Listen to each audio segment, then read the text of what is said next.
பக்தர்களே நமஸ்காரம். இன்னைக்கு நாம கல் நந்தி புல் தின்ற அற்புதம் அந்த கதையை தான் தெரிஞ்சுக்க போறோம். இது உண்மை நிகழ்ச்சி.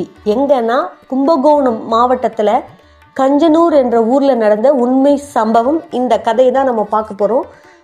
இந்த கஞ்சனூர் கிராமத்துல அக்னிபுரீஸ்வரர் ஆலயத்துல எழுந்து அருளக்கூடிய நந்தி பகவான் தான் இப்பேற்பட்ட ஒரு அதிசயமான விஷயத்தை பண்ணவர். இதுக்கு புராணம் சொல்லும் கதை என்ன அப்படின்றத தெரிஞ்சுக்கலாமா? கஞ்சனூர்ல தேவசர்மா என்ற ஒருவர் இருந்தார். இவர்கிட்ட நிறைய மாடுகள் கண்ணுக்குட்டிகள்லாம் இருந்தது.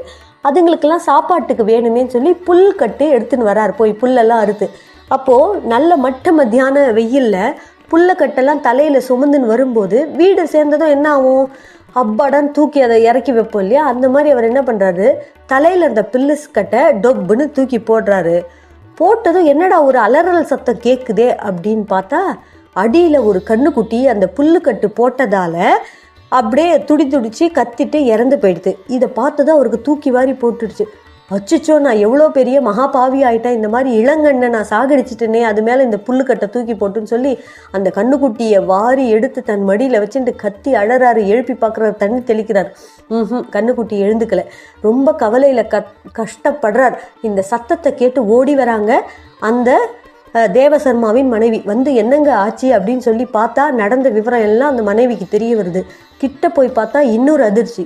ஏன்னா இவங்க வளர்க்குற கண்ணுக்குட்டியே அது கிடையாது. பக்கத்து வீட்டில் வளர்க்கவரோட கண்ணுக்குட்டி தான் இவங்க வீட்டில் வந்து படுத்திருக்கு. அது தெரியாமல் இவர் என்ன பண்ணிட்டாரு, புல்லுக்கட்டை அது மேலே போட்டுட்டாரு. கண்ணுக்குட்டியும் இறந்து போச்சு. இப்போ இவர் செஞ்சது அறியாமல் தெரியாமல் செஞ்ச தவறு தான். ஆனாலும் ஒரு கண்ணுக்குட்டியை சாகடிச்சிட்டுமே, ஒரு உயிரை போக்கிட்டோமேன்ற பரிதவிப்பும் அந்த பாவத்தோடைய சுமையும் அவரை கொல்லுன்னு கொல்லுது. ரொம்ப கத்துறாரு. மனைவியை கையை பிடிச்சி ஏதாவது பண்ணு, என்ன பண்ணுறதுன்னு தெரியலையே அப்படின்னும் போது அவங்க என்ன சொல்கிறாங்க, ஏங்க நாம் பண்ணது தெரியாமல் பண்ணது தான், அதனால் நீங்கள் கவலைப்படாதீங்க, பக்கத்து வீட்டுக்காரர்கிட்ட போய் நடந்த விஷயத்தெல்லாம் சொல்லுவோம், அவர் புரிஞ்சுப்பார் நிச்சயமா, வாங்க அப்படின்னு சொல்லிட்டு பக்கத்து வீட்டுக்கு போகிறாங்க தேவசர்மாவும் அவங்க மனைவியும்.